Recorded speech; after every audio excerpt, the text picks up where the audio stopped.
to the 4040 Vision podcast. I am your host, Khaled Abdallah, and I'm joined today by my good friend and co-host, Salman Huck. What's up, brother? How you doing? Yo, what's going on, man? Same old, same old. So today's topic, as you guys can tell, if you are watching on YouTube, is a retrospective of the NBA Western Conference in the year 23-24. So before the season, Salman and I went through each of the teams. We talked about their projected win totals, and we did a little exercise about the best and worst case scenario for each of these teams. Today's topic, or on today's episode, we're going to go through the standings on the Western Conference, talk about what our predictions were earlier in the season, what we got right, and what we got wrong. So we'll start off with the 1 seed in the West, and that is the Oklahoma City Thunder. A little bit of a surprise 1 seed, all things considered, as you can tell from their preseason win total of just 44.5. During our conversation, we had some thoughts about their youth, their energy. I think we were both pretty optimistic about their teams, about their chances, and I believe we predicted them to be somewhere in like the top 4, maybe the bottom half of the top 4. Definitely not predicting them to be the 1 seed. So, what did we get right and what did we get wrong? Yeah, so I think we were spot on in terms of like being decently high on Shai Gilgeous-Alexander, being high on Chet Holmgren coming back, being high on Jalen Williams being the third guy, and so yeah, I surprisingly this team was deep enough to I think in it was like the last game of the regular season they jumped into the 1 seed, but they were always hovering around the top 3 in the West, and so Shai Gilgeous-Alexander just he probably could have won an MVP this year. He was playing at that level, so I think maybe we weren't quite as high on him as we should have been, but he's played MVP level type caliber player. Chet Holmgren, another great guy to have, and so those two guys really elevated this team, and then they have that third guy in Jalen Williams. The one guy on the team that was pretty disappointing was Josh Giddey. He was kind of disappointing. So that was it. But I think we were kind of pretty spot on here, calling with the Thunder. Like we were right to kind of be predicting them in the top 4. Yeah, a couple questions off that. Did you have Shai over Jokic for MVP? Who was your MVP pick? I kind of did actually. I thought Shai kind of deserved it. And maybe it's that narrative of, oh, we get bored of the previous MVP. Maybe it's that. But I mean, Denver went slightly down. Like they finished what? They finished second. Yeah, they had the same record as the Thunder. They had the same record. So and then they got bounced out of the playoffs same time as OKC. So I mean, you could still make the case that Jokic, he put up numbers, he kept Denver where it should have been. It's just that SGA played so well that he got him to the 1 seed, right? If this is truly a regular season award, that SGA was just balling lights out and he kind of elevated this team, which I believe last year was an 8 seed. So yeah, they were playing team last year. They were playing team last year, right?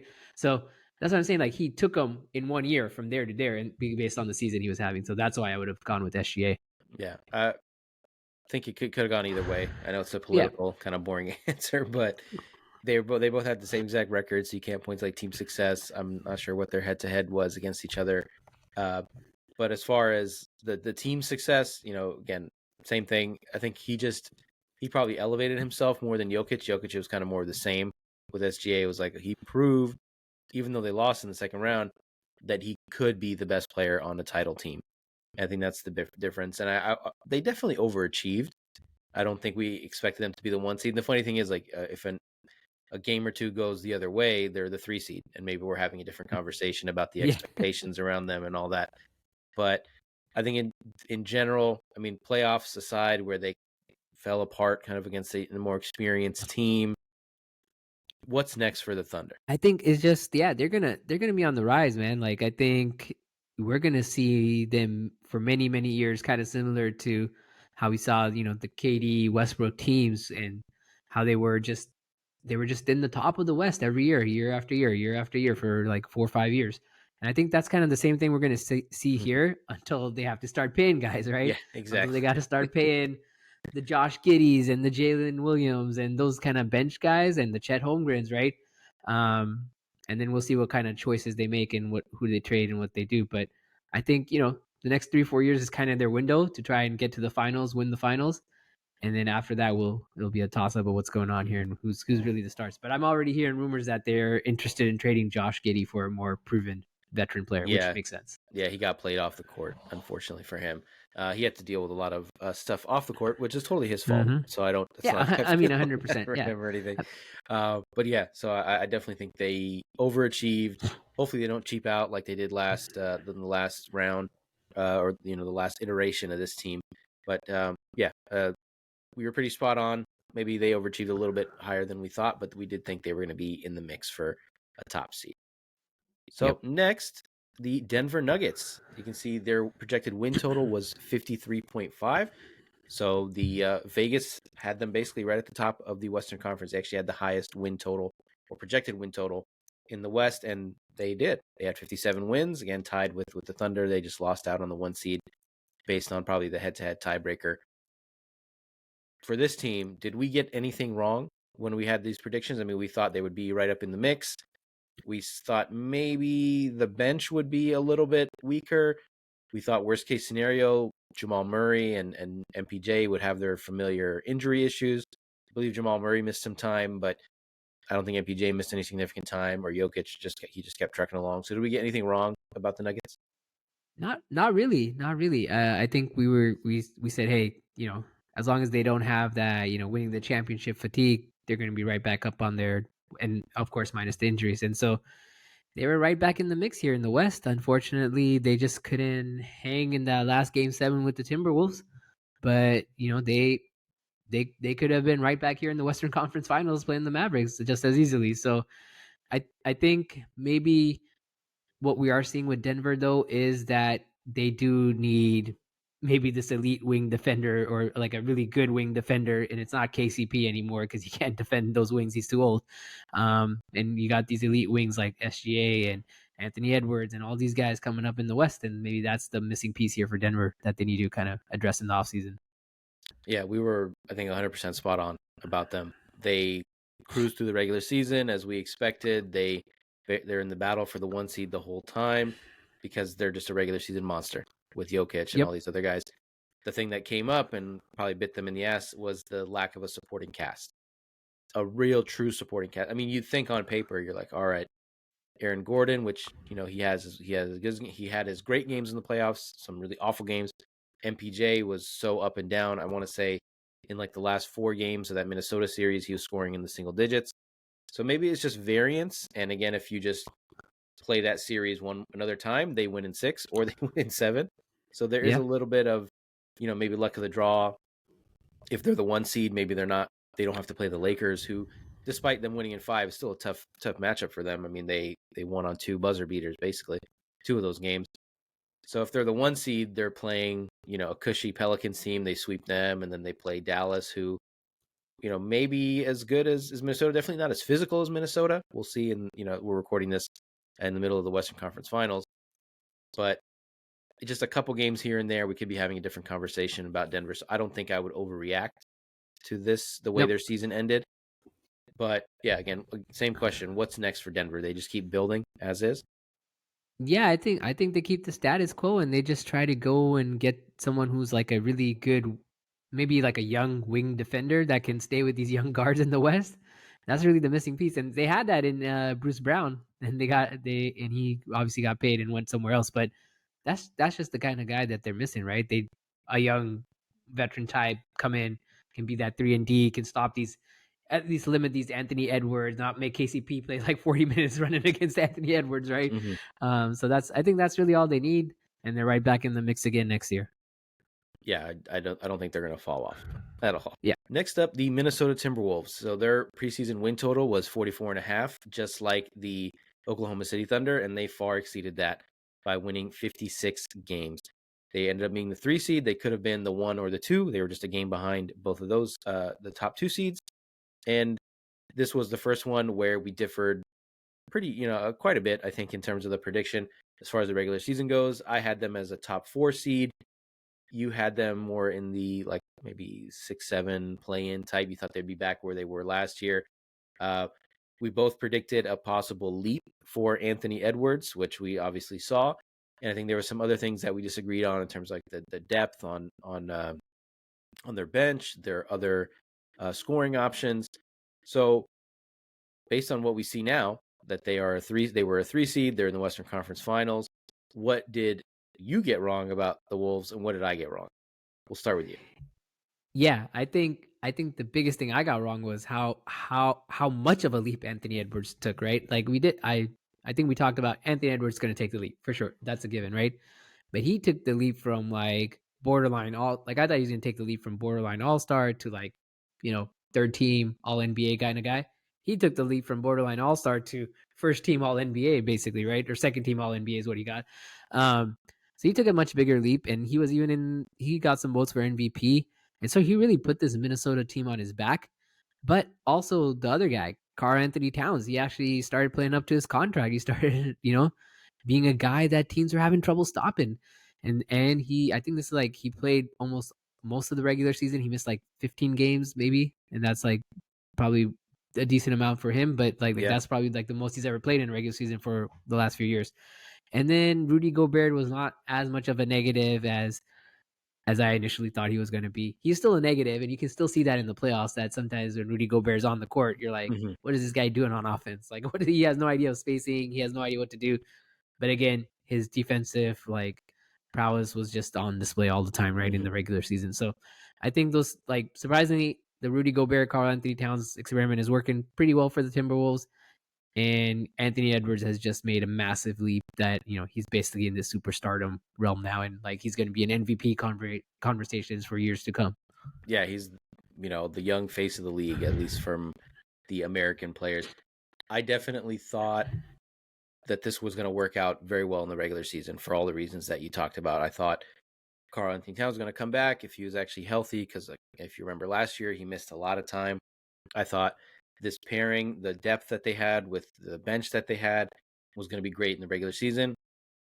I was skeptical about the playoffs, mostly because of their inexperience, the way that they would just kind of fall apart at the end of games in the last 2 minute situations.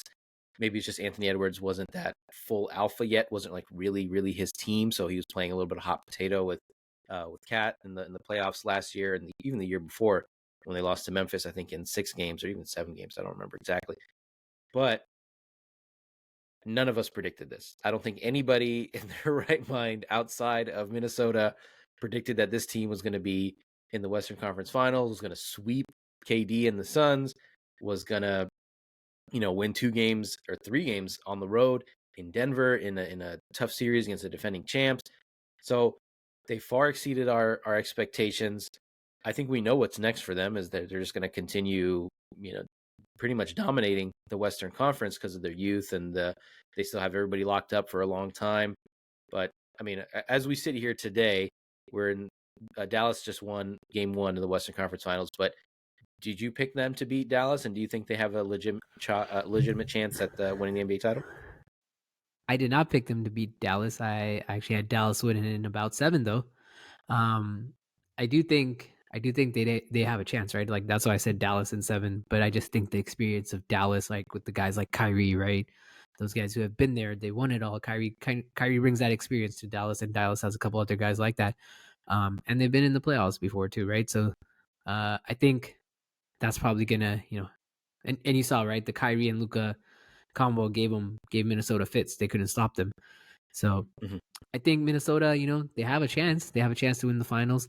Uh, I think maybe next year they're probably just looking at replacing Mike Conley, because he's getting up there in age. But that's really it. They just got to find a point guard that can work with Anthony Edwards. Mm-hmm. But they're gonna be in that conversation for quite some time too, right? It's gonna be Minnesota, OKC, and Denver. I think top 3. Like you can flip them in any order, but for a long time, those are gonna be the top elite teams in the West. With San Antonio lurking, I think, thanks to Wemby. With And lurking, we'll, I think San yeah. Antonio's got another year or two before they're there too. Oh, for sure, for sure. We'll touch on Wemby later. Without derailing the conversation too much, because this is about a retrospective. I think I did pick them to win this series against Dallas. I think over the course of hopefully 7 games, Minnesota's physicality and size is going to make the difference. But we can check in on that in about maybe 3 weeks, a month, something like that. So we'll see. We'll come back to it. Next, the Los Angeles Clippers. This is another team that we got wrong. Their projected win total ahead of the season, 46.5.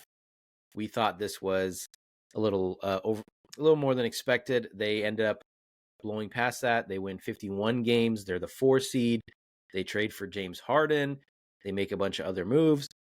They get 70 games out of Kawhi. They get 75 games out of Paul George. So I think that in that sense, they definitely overachieved, and that's probably why they ended up as a 4 seed rather than a play-in team.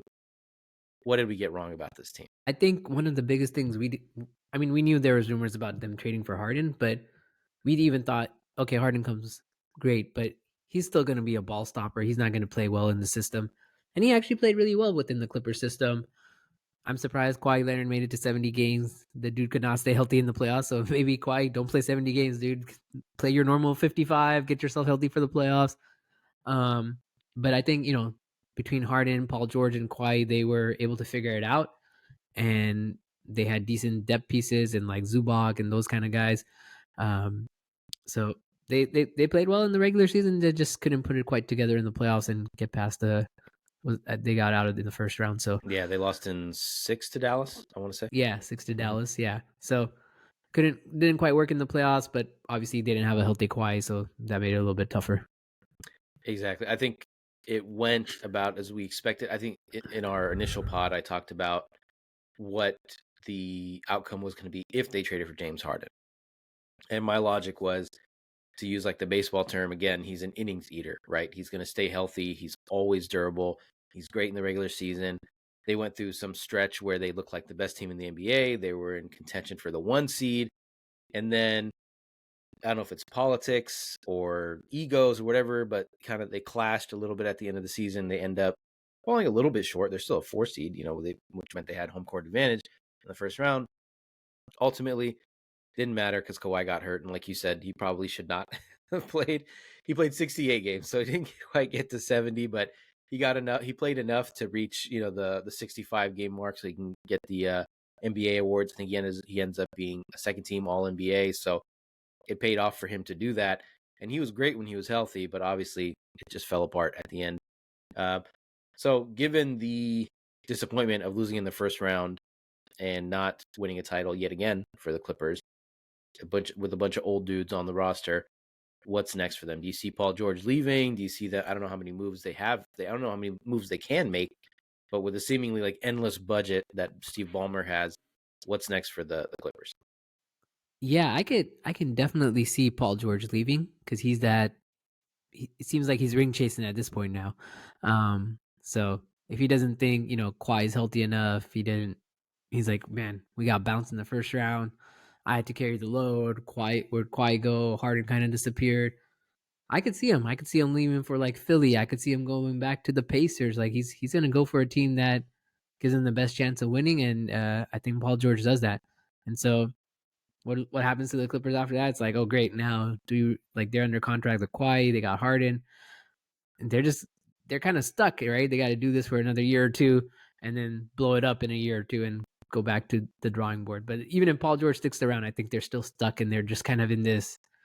They overachieved, yeah, they were the 4 seed, but you got to have Kawhi Leonard healthy, so maybe he's got to play 50 games. You're like, bro, don't worry about the All NBAs anymore, right? If you want another ring, but maybe Yeah. Kawhi doesn't care. Maybe he just wants his money and he wants his All NBAs and call it a day. But I think, yeah, I mean, the Clippers, if they keep everyone, they're still kind of stuck here between the 4 and 6 range in the West, and then they lose in the first or second round. Like Yeah. they're not going anywhere. They're in NBA purgatory. And just the irony of Exactly. all this is they drafted Shea Gilgeous-Alexander. They could have kept him, but they of course decided to move him for Paul George. And in another universe, he could have been, the graphic or the player on the Clippers graphic, and they would have been probably the 1 seed because of his talent and all the other players around him. So I won't shed any tears for the Clippers, though. They made their own bed and they got a leg in it. Next up, the Dallas Mavericks. The preseason win total 43.5, so just a game or two over 500. They of course blow past that. They win 50 games, end up 50-32, and they are currently in the Western Conference Finals after beating the 4 seed Clippers and the 1 seed Thunder. So I think we talked about this in the preseason. Best case scenario was these two gentlemen on the screen form an incredible partnership. They get a lot of contributions from the rookies. The moves that they made in the offseason paid off. Grant Williams, Seth Curry, we mentioned both of those guys as key pieces for them. Of course, both of those guys are no longer on the team. They made some huge, they took some huge swings in the regular season. I'll say that with adding PJ Washington and Daniel Gafford. Is that the only reason we got this wrong? What else did we get wrong about the Mavs here? No, I think I mean that was part of the reason, right? Because they added guys who could actually play defense, who were actually like stretch fours, like PJ Washington is a kind of a stretch four, and he's a good defender. So, but I think also Kyrie and Luka played really well off each other, surprisingly well. We weren't, we thought okay, if they play well, maybe 5 seed, but we foresaw them in the play-ins, and so they added the defense that they were lacking. Kyrie and Luka are playing well off each other, and that's pretty much what we got wrong, right? Like we said there's a universe where they could play well off each other, but we didn't think that was likely. Um, and then the defense that they added, it's just really been helping them here in the playoffs and just propelling them forward. And I think it's a pretty tough path for them to get to the finals, but they've took down the 4 seed, they took down the 1 seed. Now they're playing the T-Wolves, I think the 3 seed, right? So they're if they make it to the finals, I like their chances. Yeah, absolutely. Against either Boston or India, I definitely like their chances. I think the other thing we talked about was Kyrie in general, just staying in his lane, staying healthy, staying out of trouble, which he did all of those things. He didn't do any of the kind of typical Kyrie things we've expected from him or we've seen him do in the last couple of years. Been able to keep it together. Luka played at an MVP level. He was in that conversation. And those moves, it's another example of why if you see that you have a title window, you need to take advantage of it. That's why, I think people talked about this all season long, but the Thunder in comparison to the Mavericks, where they didn't make any moves in OKC, they kind of sat on their hands. They didn't try to improve, which is going to be a key or a recurring theme with some of the other teams in the bottom half of the standings here we'll talk about, but they just didn't go for it. Where Dallas, on the other hand, was like, you know what? We have Luka playing at MVP level. We have Kyrie also playing at an elite level. We'll see how long that lasts, given his injury history, all that stuff. Let's go for it. They went for it, and they did. And I think they're going to lose to the Wolves. Again, we talked about that. But even if they do, I think it's still a great season, and it's just a credit to them for going out and trying to do something. So, assuming they don't win the title, what's next for the Mavericks? Do they just keep building on this? Do they take another big swing? Yeah, I think they just keep building, right? I don't know what other big swing they can take. They got the guys here in Kyrie and Luka. They just got to get the right pieces around them. I think Derek Lively's a good, building piece for them. Gafford showed some talent. PJ Washington is a really good piece for them. So maybe just go find another rotational guy, wing guy that they can add to the rotation here that can shoot, give them some defense, whatever. Just like I don't think they have to do much in the offseason. Like maybe add like another rotational guy that can just shore up that bench. Especially with Tim Hardaway Jr. missing a lot of time. Yeah, it'd be a fun story if they won for sure. I Yeah. think Minnesota or Indy probably a better underdog story, especially Minnesota because they're a franchise that's just been in the dumps for a long time. But Dallas and Luka like winning his first title would be fun. To be similar to Giannis winning his first title and then Jokic winning his first title. So we'll just keep this theme going. Next up, the Phoenix Suns. Projected win total 51.5. They only fell a couple games short of that, and they end up winning 49 games. When we talked about this in the preseason, we thought worst case scenario was basically they struggle to share the ball. They're not healthy, all that stuff, which ended up coming true. Best case scenario was that they have three guys that can score 30, 40 points on any given night, and they end up lighting up the scoreboard. They have enough depth with Yusuf Nurkic and Grayson Allen and all these other guys that we named. We kind of the names we rattled off in the regular season. They didn't fall too short of expectations in terms of the regular season, but what did we get wrong about the Suns, and where did they fall short ultimately? Yeah, I think we were like, oh, okay, great. Devin Booker, Kevin Durant, Bradley Beal. We're thinking Bradley Beal's just, that superstar we saw in Washington, and he wasn't. He wasn't. He was not, right? And I think that was the problem. And it turns out the Suns didn't have the depth pieces that we thought they did. I think we were like, oh, they got one Tabi. He's going to be a good shooter for them. They barely played one Tabi, I think, right? Grayson Allen was a good piece for them, but really they were just kind of stuck in relying on Kevin Durant. Even Booker didn't look that great this season. Like I feel like it was a slightly down year for him. So it was all played through Kevin Durant, let Kevin Durant go ISO, and that can only take you so far.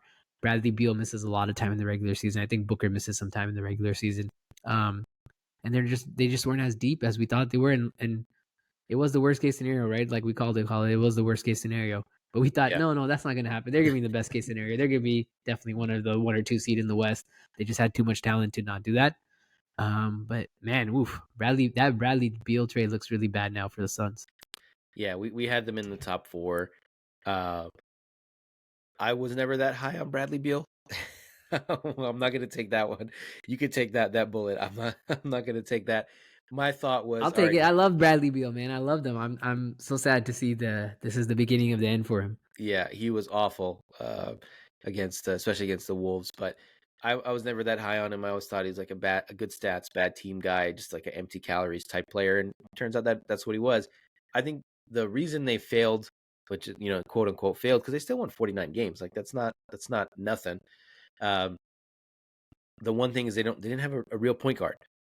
And I know we talk about, okay, you can create, Devin Booker can create, he can kind of pretend to be a point guard.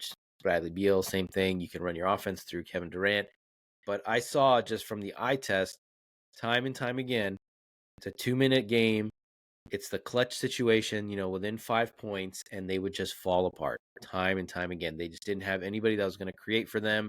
It was a lot of like long twos from either Booker or Durant, and they didn't have that guy that was going to set them up, which you would think, on a really good team like that with those three offensive skill players, that they would be able to do that. But they also didn't play together that much because, again, Bradley Beal was hurt, which we knew was his problem. He always had injury issues. So I think maybe we kind of got caught up in the bright lights, Yes, we did. right? We saw the Yeah, big and maybe the names. Suns should have kept. Maybe Suns should have kept CP3. Yeah, right. I mean, he didn't play that many games either, but I would have taken him over Bradley Beal in terms of those late game situations. They probably should have kept DeAndre Ayton, but that's a different conversation because they relied too heavily on Nurkic. And it's not like it's not like Ayton's going to be a defensive stopper or anything, but at least he gives you another option, like another reliable option. So just a lot of bad decisions that went into it. And I mean, what's next for them? Are they just going to bottom out and start over? Yeah, I think they should. They should, but I don't think they will, right? As long as they got Kevin Durant there, as long as he's healthy and he's playing there. I think their path forward is trying to move Beal if they can. It's easier said than done. Um, but I think another option that they might want to explore is trading Booker and seeing what they can get for Booker. Maybe they can, you know, attach Beal to some sort of trade, work out a 3-team. But I think Booker is the guy you try to trade and get a lot of depth pieces. Maybe you get like something out of the Hawks for Devin Booker, right? Maybe you get like a package around Trae Young for Devin Booker, right? Something like that. Someone that can be a point guard, someone that actually can run the show and let Kevin Durant get set up and run his ISO game later in the game. But I think that's where you, if you're still wanting to contend, if you're the Suns and you want to build around Durant, I think Booker's the guy that's got to go. Yeah, that's probably the clearest path to a rebuild, to a restart. I can't see them doing that. I can't see them choosing, 37-year-old Kevin Durant over Devin Booker, like the homegrown kid and all that. More than likely, they just ride this out. They still get butts in seats. They still get primetime games because they have all these big name players, and it just kind of ends like with a whimper. It just like ends like in a dud. Eventually, Yeah, like KD, KD retires, and then it's Booker's team, and Beal's like shipped off somewhere, and then yeah, it's a rebuild exactly. with Booker. Yeah, and then Booker's 32, and he's just been there his whole career, just hasn't really won anything. It's unfortunate, but I think that's where they're headed. So next, The Los Angeles Lakers, their projected win total was 47.5. They fell just short, just a half game under that. We were wrong about this team. I think I was more wrong than you were because you saw some of the warning signs. I did not. In my mind, I was looking at all their offseason moves, and I was like, man, these guys are deep. They have a lot of depth. They have a lot of size. Assuming a good season from LeBron and AD and all the other guys they had around them, I thought, top 3 seed, top 4 seed, whatever. I think your prediction was maybe closer to 6 seed, a little closer to the play-in, which is where they ended up landing. They were a 7 seed. And the reasoning, if I recall correctly, and based on my recent listening of the other podcast, was that you said they had too many guys, which ended up that's exactly what happened. So tell me why that was your thought back then, and why that ended up being the case. Yeah, I mean, I get LeBron is older, things like that, but between LeBron and AD, those are the guys you want to run the show through, right? Like those are the guys that are always gonna have the ball in their hands. But then they're adding, like, people are like, oh, they got D'Angelo, they have Austin Reeves, they added Christian Wood. They didn't even use Christian Wood. Like, I don't know how many games. I can't even tell you how many games Christian Wood actually played in. He played 50 So games. I think that he played 50 games. How many Yeah. minutes he play a game? What's his I don't know. I mean, he game was coming off the average? bench, but yeah, he played 50. Yeah. I So mean, I like, can look it up if you I'm want me to. just yeah. So like the guys people were getting excited about, they weren't actually guys that did anything for them in the regular season or in the playoffs, right? Per se. Like Austin Reeves, yeah, he was okay, he's fine, but he wasn't nearly the guy he was last year. D'Angelo Russell fell off a cliff. So yeah, I mean, the team is built on LeBron and Davis, and I don't know if they're adding the right pieces around them. Like people always like wonder like, oh, LeBron's teams in Cleveland, he led them to like the finals, and he won the finals with like injured K Love and Kyrie. Um, that he needs guys who are just comfortable shooting in the corner. Now maybe he needs guys that are comfortable like taking the load off him and handling the ball. And they didn't really have a guy that can handle the ball. Like I don't think D'Angelo Russell is that guy, right? We saw that like in his career, he's not the guy that can be the. He's not really a point guard. He's more of a shooting guard. Yeah. Um, so they didn't really have a ball handler that can create for LeBron or Davis. And LeBron's not quite the same player. He can't create for Anthony Davis anymore per se. Um, he had great stats. He had great stats for a guy his age, but I don't Mhm. think it's not like prime LeBron where he's running the show anymore. And they didn't really surround him with someone who could run the show for him either. So I think that's kind of Yeah. where they fell short. So I think one thing that was really surprising was the fact that both these guys, on the screen here stayed healthy, right? They got 76 games from Anthony Davis. That's probably a career high. I didn't double check that, but that's not his usual. He's usually like in the 65 range. They get 71 games from LeBron. I'm sure some of those were rest related, so it's not like he was ever not healthy down the stretch or not healthy at any stretch during the season.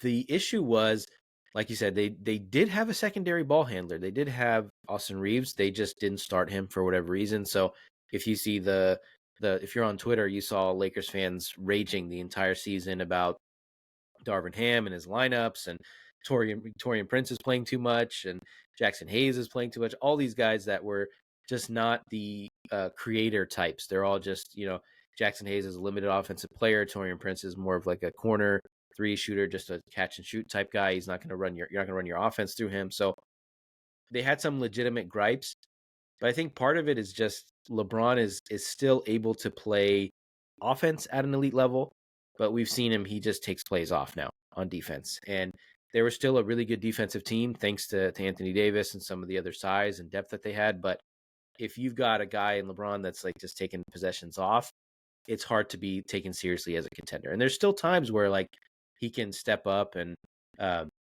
defend really hard. But if you remember in the Nuggets series, so many possessions where he's just losing track of Aaron Gordon. And Aaron Gordon's going crazy against the Lakers. And then against Minnesota, he's having games where he's scoring single digits because of the defense of the Wolves. So I think it was more around they had a lot of guys. Maybe they just didn't have the right guys. So, I'm hearing rumors that they're going to try to get Chris Paul. They're trying to try to get some other creator type players. So I just see them treading water basically with the team that they have. What do you think? Yeah, I agree with that. I mean, Chris Paul's not going to make a difference. I don't know why they want Chris Paul. They're trying to they're going to bring Dwayne Wade out of retirement, Carmelo out of retirement, recreate the banana boat dream. Yeah, Um, exactly. yeah, I mean, I think they're just going to tread water. Rumors have it maybe LeBron opts out, goes to whatever team drafts his son. Hmm. Um, Especially if they I draft don't him think in the that's gonna. first round. I can't see that happening. I know I can't see that happening either, but yeah, it's you never know. It's LeBron, right? This guy could do whatever he wants. Um, it is a bad right? draft too. So who Yeah. knows? So he might be like, oh, hey, 76ers, you take Bronny James, I'm there, right? Like he might be working some sort of back end deal with some teams and some illegal tampering that's probably happening with Yeah, him.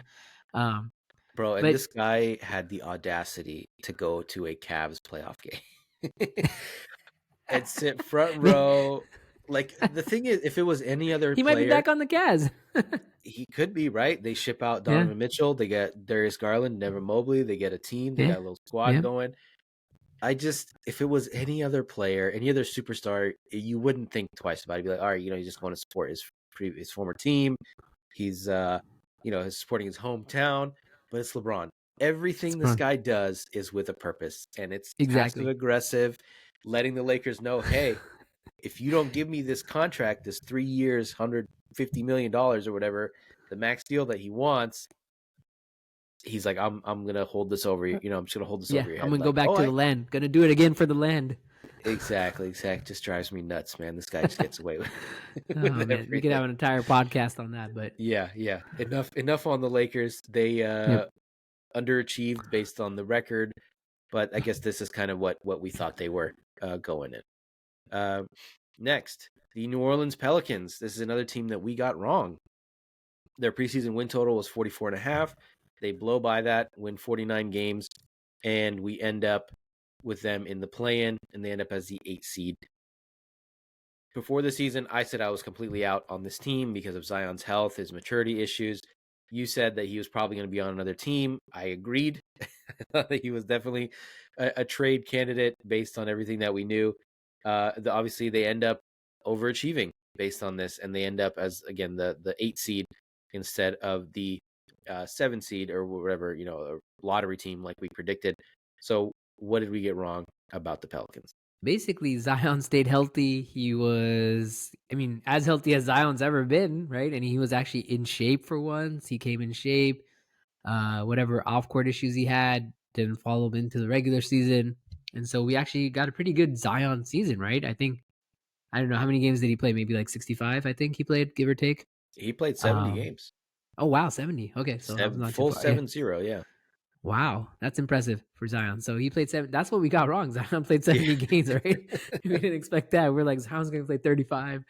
And then, I mean, they could have been even higher if they had, a healthy Brendan Ingram for, I think he played 60 games, right? So he missed a few games.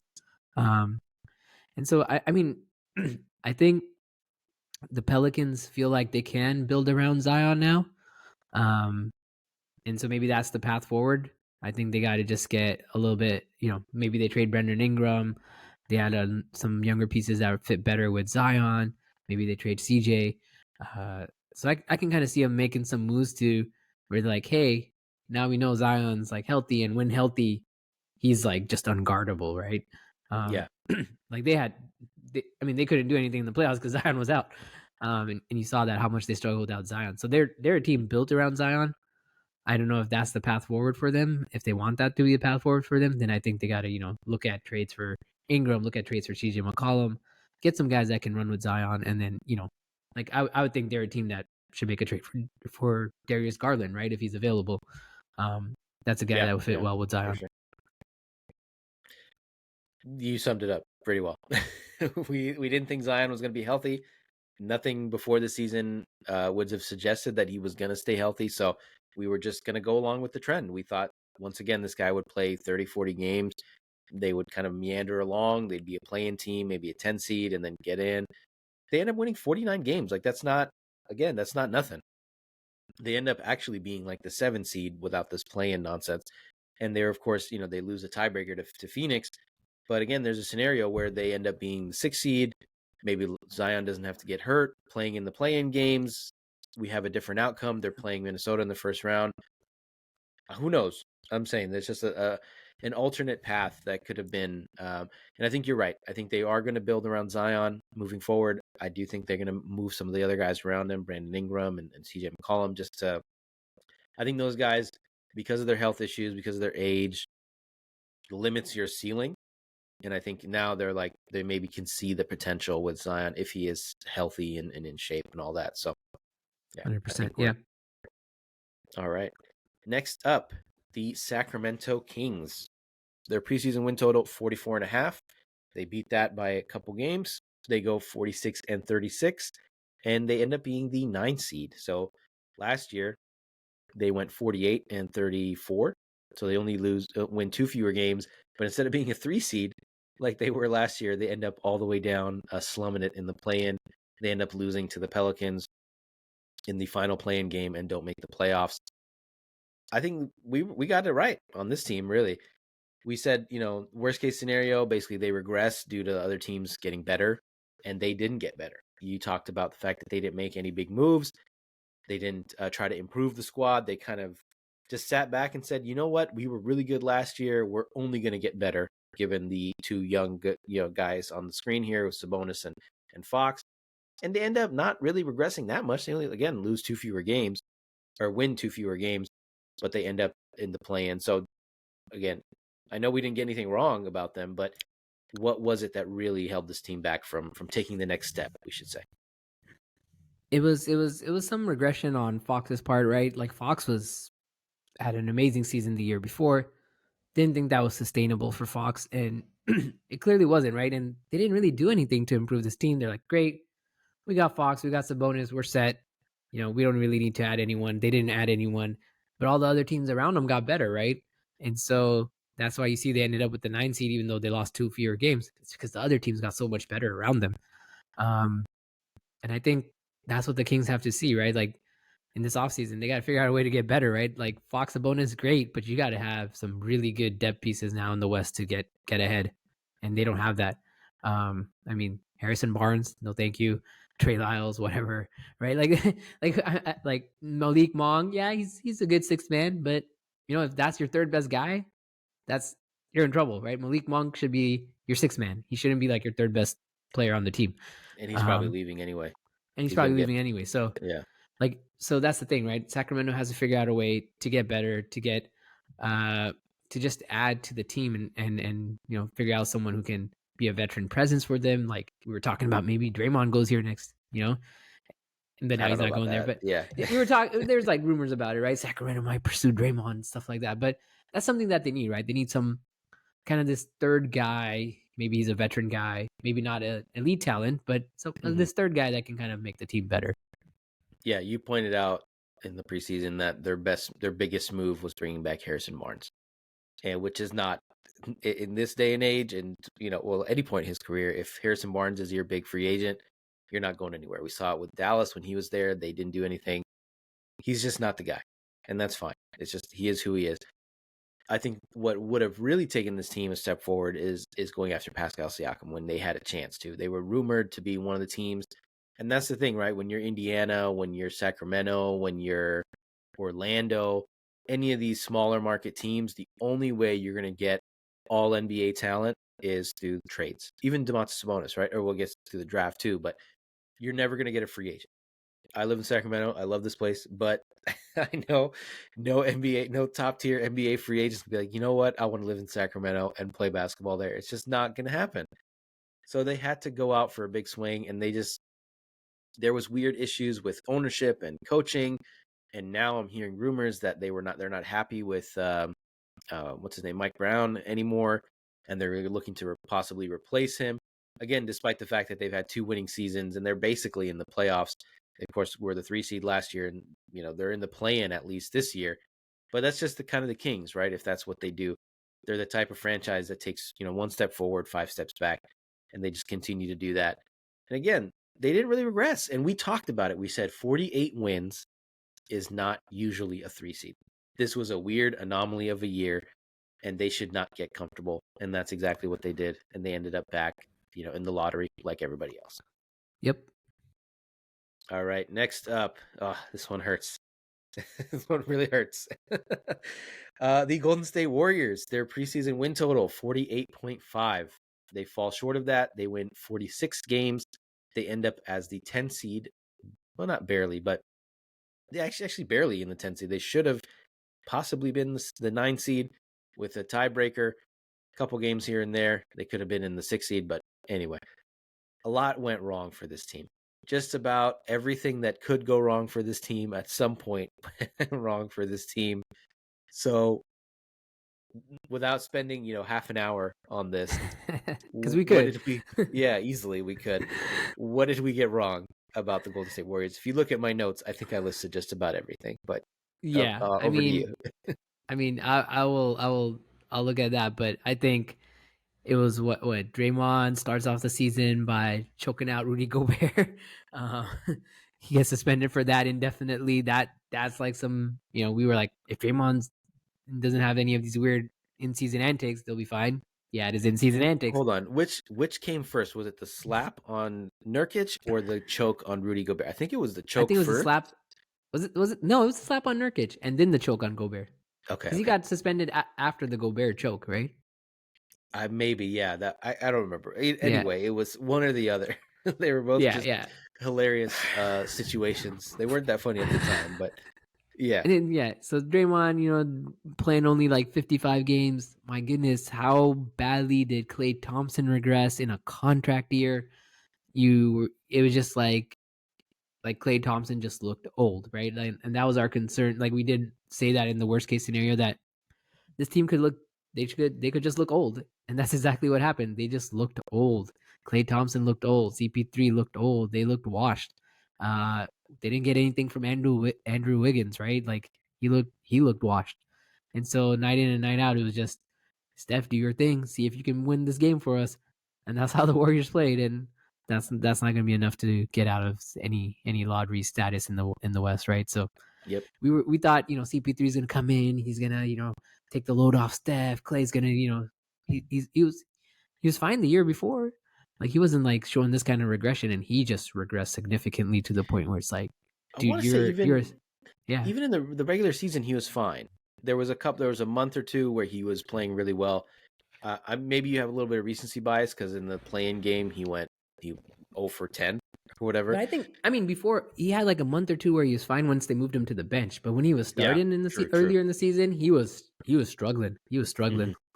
Yeah. Yeah, and I think honestly, it really just came down to Draymond. He only played 55 games. So you're thinking, okay, in a normal season, he's probably playing 68 to like 72. If he's healthy, they do some load management. He ends up screwing the team over with his BS suspensions and all that. And they end up, if they win 3 or 4 more games, they're in the 6th seed and they're not having to slum it in the play-in and basically fight their way into the playoffs because they won 2 more games than they did last year. And they end up from being, I think they were a 6 seed last year to a 10 seed. So again, just like the Kings, the rest of the conference got better. They didn't really get better. There was just so much drama around this team. I don't understand. It's too much drama. Too much drama, Yeah, man. the Clay back and forth from the bench. It's all this talk about, oh, what's next for you? Where are you going to go? Wiggins is disappearing again for some personal issue. We don't know what the hell is happening. When he's here, he's playing like shit. When he's not here, it's like, okay, what's going on Yeah. now? And They're then Kaminga playing. wants a bigger role, and then Yeah, Kaminga gets the bigger role. he calls out Steve Kerr in the news or in the press. They're playing yo-yo with his minutes. Moody's not playing enough. Like the only real bright side or the bright sides to this season was Steph, of course, still playing at Steph level, and then Podzemski, who ends up being all rookie first team. So, great, late first round pick for them. And then Trace Jackson Davis, who at least looks like a functional big man in the NBA, which is a far cry from some of the other guys they've drafted, like Damian Jones, some of the other dudes, even James Yeah. Wiseman. He looks like a legitimate, starting big man, kind of a rotational guy, which is nice. But yeah, they just got old. They looked old, and there were so many games. They were like the number one, not even the best clutch team, but they had the most clutch games just because they would just continuously give up big leads, doing dumb shit, bad lineups, whatever. It was just this is an awful season. all around, and they don't even have a first round pick this year. So which I is don't know what. fine. This draft sucks. Yeah, So it's okay. this Trade coming and we'll get a superstar. I know you've been on that train the whole time. Last question, just a quick question: does Clay leave? Yes, Yes. he's gone. He's gone. He's already got one foot out the door. He Yeah. wants that money. If it was a question of Clay, we can pay you 10, 15, or you can go to the Magic for 20. I think he stays. I think he's teams are going to give him. Some team like the Magic is going to give him 30 million a year, and the Warriors aren't going to do that. Because they can, right? They have everybody on their team is basically under 25, so they're like, let's just pay Mm-hmm. this guy and see. Yeah, It's like the Dylan Brooks thing last year with the Rockets. They just paid him a yeah. ton of They just money, paid him. Yeah. him and Van Vliet, because they're like, we got a bunch of young guys. Let's just pay these other dudes and see what happens. Yep. Yeah, I hope he doesn't leave, but I think you're right, unfortunately. Speaking of the Rockets, their projected win total before the season, 31.5. We thought they were going to be in the lottery, but we had a decent conversation about expectations and them competing and some of the pieces they added, and Ime Udoka being an elite head coach. And they end up going 41-41. They were in the mix for the play-in until the last week of the season. They really pushed the Warriors until they think they lost to the Warriors back-to-back in Houston. So they were right there until the Warriors were like, yeah, nah, you guys can stay in the lottery, and then we'll join you in a week. Anyway, and I think they have a top 5 pick. And again, in a bad draft, but they have an opportunity to add to an exciting young core, which was, I think, kind of unexpected before the season. There was a lot of guys on the team that underachieved early in their rookie years, or earlier in their years. They looked like good stats, bad team guys, empty calorie guys, all that stuff. But Ime Udoka, I think, whipped them into shape. But other than that, did we get anything wrong about the Rockets, or were we pretty much spot on? We were pretty much spot on here. I thought I think we were like, yeah, they'll be competitive. They'll be just at the edge of the play-in. They may not make it there, and that's exactly what they were. They were super competitive, and I think they have a nice young core to move forward with. I mean, Van Vliet is a nice veteran presence there. Takes pressure off Jalen Green, and then they got Sengun, and then they got Jabari Smith. So they got some nice guys, right? And they got some nice pieces. I think maybe they need to do some addition by subtraction and get rid of Dylan Brooks, but that's just me personally. Outside of that, I think they got a nice little core, and they're moving it forward in the right direction. Yeah, and Jalen Green, all of a sudden, he had a kid and just went crazy. Became like the best player in the league for like a month or two again after he had his kid. A lot to be excited about here. This is unrelated to the Rockets whatsoever, but is Ime Udoka the biggest current what if for the Boston Celtics? Would they be just far and away the favorite for the title if he was still coaching there? I don't know. I don't think he is making that much of a big difference because that talent was already there. Like he didn't have to cultivate it. He already kind of had taken it to a point where they were in a good place. I don't know if they're much bigger title favorites than they are already currently. I think you get in the same team. You saw that team choke without him, or was it with them against the Warriors? With them, right? Udoka was on. Yeah, they choked with him. They choked without him. So the talent is there with that team. I don't know if he's making that huge of a difference in the title contention for him. I think he is, but again, it's Hey, a they lost. They choked to the Warriors, man, and they had him. they didn't choke. The Warriors were the I better mean, the team. Warriors just outplayed them. But Yeah, that's all it was. Yeah, we'll maybe that's again another pod after the finals, depending on who wins. Well, regardless of who wins, we can still talk about that. Then we'll breeze through the rest of these teams. I even skipped one on accident there. The Utah Jazz projected win total 35.5. We thought they would be right around there. We thought they'd be competing for a top 3 pick. They end up going 31-51. Did we get anything wrong about this team?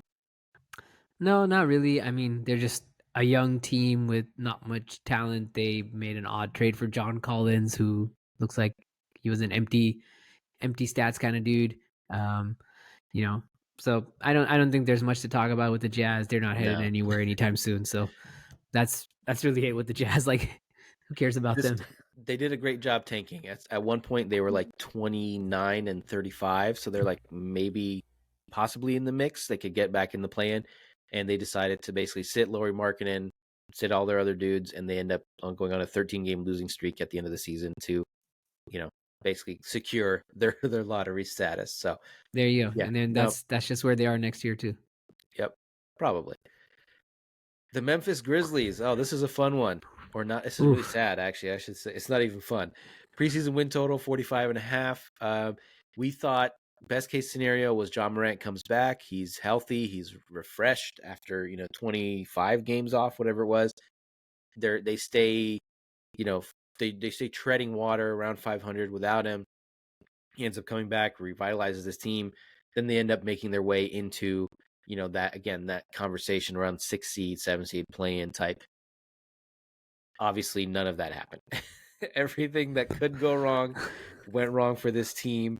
John Morant plays 9 games only. They were like 7-20 or 7-19, but when he came back, they were like 6-4 when he came back. And then, of course, he hurts his shoulder. He's done for the season. That was it, basically. Marcus Smart plays 20 games. Yeah. Triple J plays 66 games, so good for him. And Desmond Bane plays 42 games. So, did we get anything? What did we get wrong? Do we have to take credit for this for not picking this right? No. I mean, like we said, right? It's dependent on injuries, and they had a ton of injuries, right? Their top 4 guys are injured for most of the season, or top 3 guys, and then Triple J didn't play like 20 games. So, I mean, at some point they were trotting out G League lineups, right? Like it was like Derrick Rose and like guys I never heard of. I was like, who's this guy? Like GG Jackson. Who's GG Jackson? Where'd he come from? I want you to guess. I looked this up. How many guys do you think they played this year? How many guys? Like how many guys played NBA minutes for the Memphis Grizzlies in the 2023-24 season? I want to say 22. It's 33. What? What? 33. I thought 22 was I. Yeah, 22 I think was the Blazers. So that's where you got the number from. But yeah, they played an astounding 33 guys. Somehow they still win 27 games. They're not the worst team in the league, despite That's impressive. It is impressive, right? Maybe that's a credit to coaching, some of the other stuff. They were still in it in a lot of these games late in the season where I'm like, every single member of your starting lineup was not a starter on day one. I don't know who any of these and I mean, guys are. they found out they got something in this guy GG Jackson, so Yeah, and unfortunately, they only get the 9th overall pick. Again, it's a bad draft, but you never know. People always say it's a bad draft, and you never know. But despite all that, they don't end up getting the number 1 pick or anything like that. You thought maybe they could, tank until not. Yeah, they basically tanked just because once Jaw went out, they were like, it's a wrap. Yep. And that's enough on the Grizzlies. Again, we'll go through the last 2 real quick here. The San Antonio Spurs projected win total 29.5. Somehow they went under that. We talked about best case scenario was Wemby stays healthy. They load manage him. He plays well, but they still suck enough to get top picks. Worst case scenario was he sucks and gets hurt and doesn't end up, looking like worthy of the number 1 pick, which obviously that did not happen.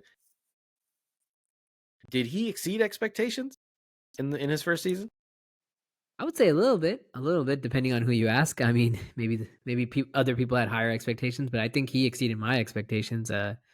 Pretty good rookie season. And now you got a dude here in Wemby. You build around him, and the Spurs are probably right back in the playoff hunt in a couple of years. I think if they can get at least one competent point guard on this team, I think they will. I mean, the rumor is they're going heavy for Trae Young. So let's see. I hope not. Oh, I hate rooting. I do not want to root for that guy, and I like Wemby, so I'm rooting for the Spurs. Damn, why are you a Trae Young hater? We've been over this hella Have times. we? Have we? He's just not my cup of tea, man. I don't like I don't like his game. I don't like his style. I don't like his lack of defense. He's just not this volume scorer. He's just not. He's a classic early 2000s player, man. It's classic early 2000s guy. High volume shooting, no defense. Yeah, jacking up shots. Yeah, just not that. Keep this guy as far away from Wemby. I mean, he'd be nice as a lob threat. Don't get me wrong. He probably throws him like Trae Young. He reminds me a lot of Stephon Marbury. He has a lot of Stephon Marbury to him. I can see that. I mean, I'd be happy if he ends up in China. Anyway, but yeah, I do think he exceeded expectations. He ends up, being all defensive first team, which I think he's the first rookie ever to do that. So obviously that's a big deal. We all knew or most of us knew that he would be a defensive difference maker immediately. I think the offense and some of that stuff, some of the score lines or stat lines he was putting up were just bonkers, like 30 and 15 and 12 or something like that on a random Tuesday night. So he was always must see TV. And I hope that they have 2 picks in the top 10.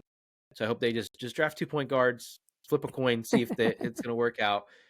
Go get, I don't know, anybody. I just see him on a team, even with like Chris Paul or some veteran point guard that actually knows how to I'm going to run an offense instead of having Jeremy Sohan run the offense. God bless his Yeah, heart. that Like he was tried. I don't know why they thought that was gonna work running the offense through him.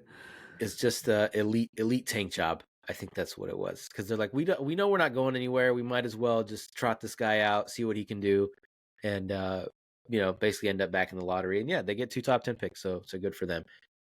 And last and least, the Portland Trailblazers. Their preseason win total 28.5. They end up falling short of that. They go 21-61.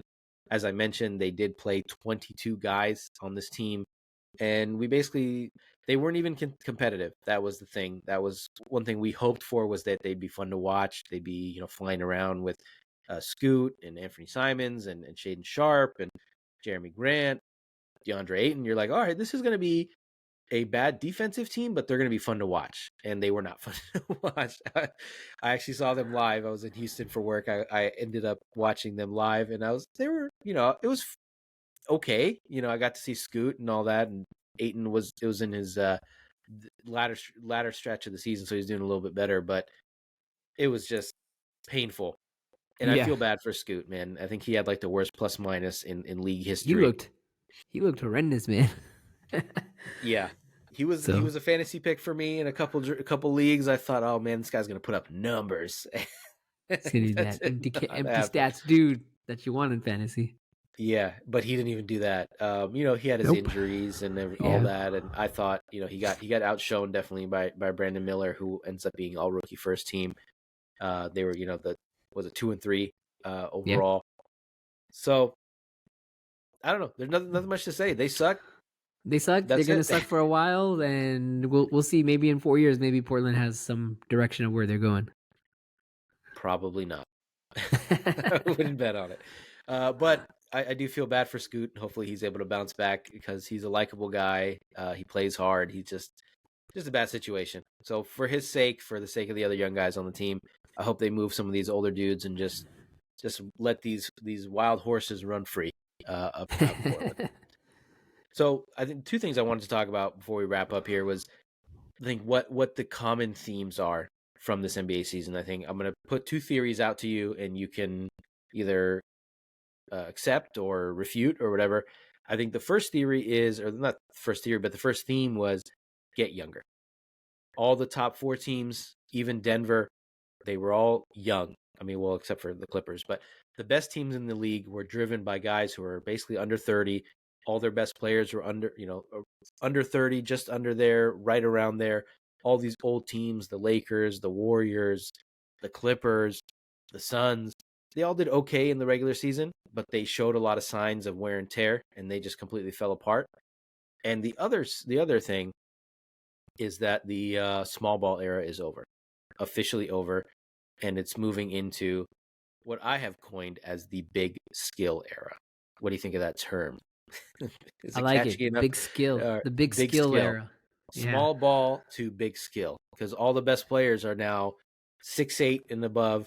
They can all handle the ball. Think about They can shoot Paolo, lights out. Yeah. shoot the lights out. Paolo, Luca, Wemby. I mean, Giannis Yeah. can't really shoot that well, but he's still, a He's skillful guy. yeah. Yeah. So, what do you think? I'm with you on both, actually. I'm with you on both, right? Like you're seeing this young, like I think they kind of go hand in hand, right? You're seeing these young guys that are like taller, bigger, faster, stronger, and they're young, right? So these older guys are having a tough time keeping up with them. So definitely that's where the league is heading, right? They're the big skill guys where you got guys that are like 6'10", 6'11". They can shoot the 3 ball, they can put it on the floor, they can drive to the basket. And you haven't seen that in the NBA, right? And so I think the teams that adapt to that, get younger, get draft guys like that, they're going to do well in the next couple of years. And we're seeing it already, right? Like Oklahoma City was ahead of that trend. They got Chet Holmgren, they got SGA, the bigger Yep. guys, right? Um, that are super skillful. So I think definitely that's the trend with the league. That's where it's going. The Warriors tried to do it with James Wiseman. Unfortunately, he was not a big skilled guy. Nope. um, All but big, no you skill. That's all his. big, no skill. Yeah, he lacked the Yeah. skill part of it. So I think I think that's where the league is heading, right? And that's why you saw someone like Wiseman go so high where he did. Um, that's where the league is trying to go, and that's where it's heading. And now it's time to play catch up for teams like the Warriors, the Lakers, the teams that are not doing that right now. Yeah. I think there's like a world where maybe in a season or two, every single person on the first team All NBA is going to be like 6'8" and taller, especially Yeah, if and they're they're all going to be like these like forward guard combos that we see. yeah. I think they got rid of that. They did. It's two Yeah, yeah. backcourt, No, three I'm saying front the court. player. I'm saying the players will be like these, like like Luca, right? He's technically a small, but he plays points. So like it's like they're these like combo forward guards that we're seeing coming into the league that they're just unstoppable. Yeah, it's going to be like because I think they did get rid of the official position designation. So you're going to look at like an All NBA, maybe even next year. If it's like SGA, Luca, Wemby, Jokic, and I don't know Giannis. It's like everybody is I don't know, I think SGA is 6'6", so maybe he's like the Close enough. smallest Close guy. enough. Yeah, Yeah. exactly right. Everybody else is again 6'8" or 7 foot and above. So just crazy times in the NBA. So yeah, thank you guys appreciate you for checking in or for tuning in. Make sure to hit subscribe wherever you're listening to this podcast or watching this podcast. If you're tuning in on YouTube, make sure to follow us on all the major social media platforms at 44 Division Pod. Thanks everybody.